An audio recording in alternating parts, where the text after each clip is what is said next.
Hi, this is Mrs. Rutchling. Welcome to Chapter 14, Strong and Weak Acids and Bases. The strength of acids and bases is determined by how much of it ionizes. Recall, ionization is when the hydrogen ion or the acidic proton leaves the acid. Generally, we divide acids and bases into strong or weak. This is similar to the strong or weak electrolytes and is indeed the same idea. A strong acid is almost completely ionized. We will say that it is completely ionized. This single arrow, and that's the one that you're most used to, for an acid means that it completely ionizes.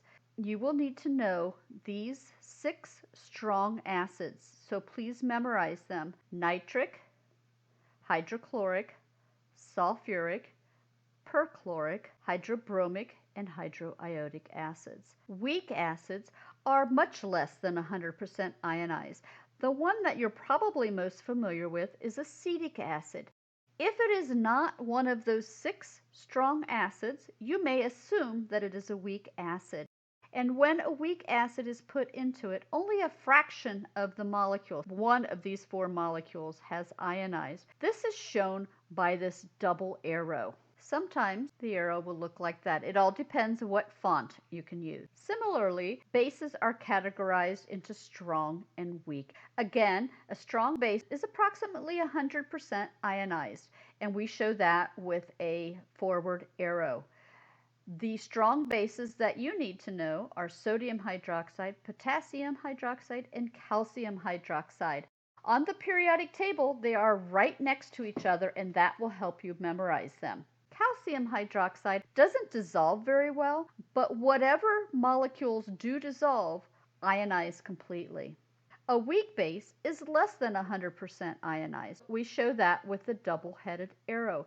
If it is not one of these 3 strong bases, you may assume that it is a weak base. How do we know the concentration of hydrogen ions? We are going to assume that a strong acid is going to completely ionize.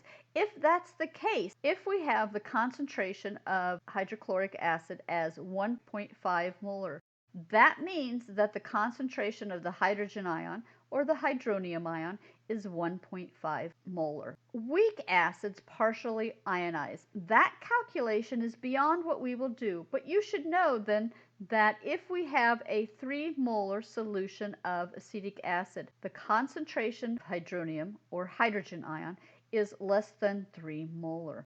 When we do our calculations, we are going to assume complete ionization, since the incomplete ionization calculation is beyond what we will do.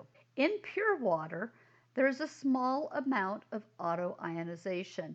Autoionization means that water will automatically ionize into hydrogen ions and hydroxide ions. We can use this principle of autoionization to calculate Kw.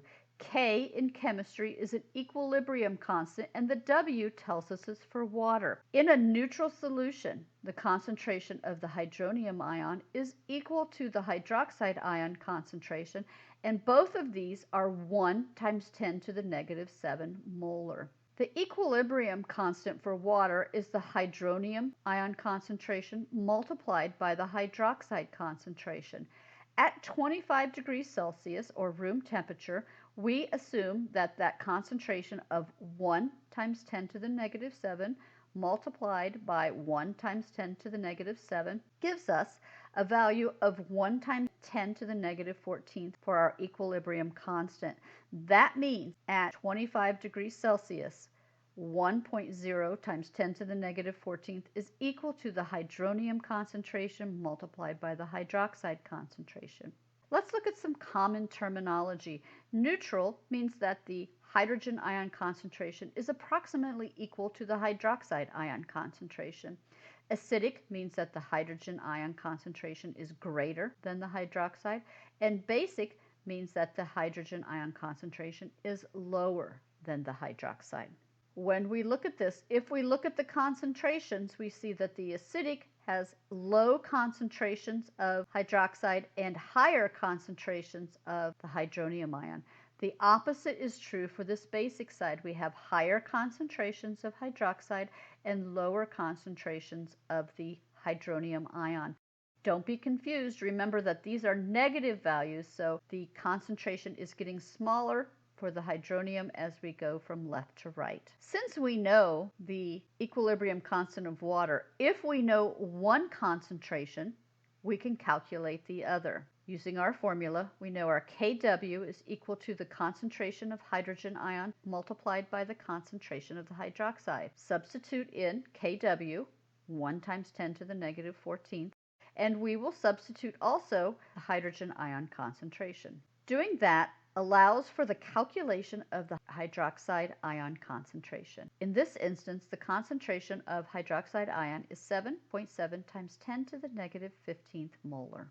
Pause the video, calculate hydrogen ion concentration or the hydroxide using the given, and then tell whether the solution is neutral, acidic, or basic. Compare your answers to mine and bring your questions to class.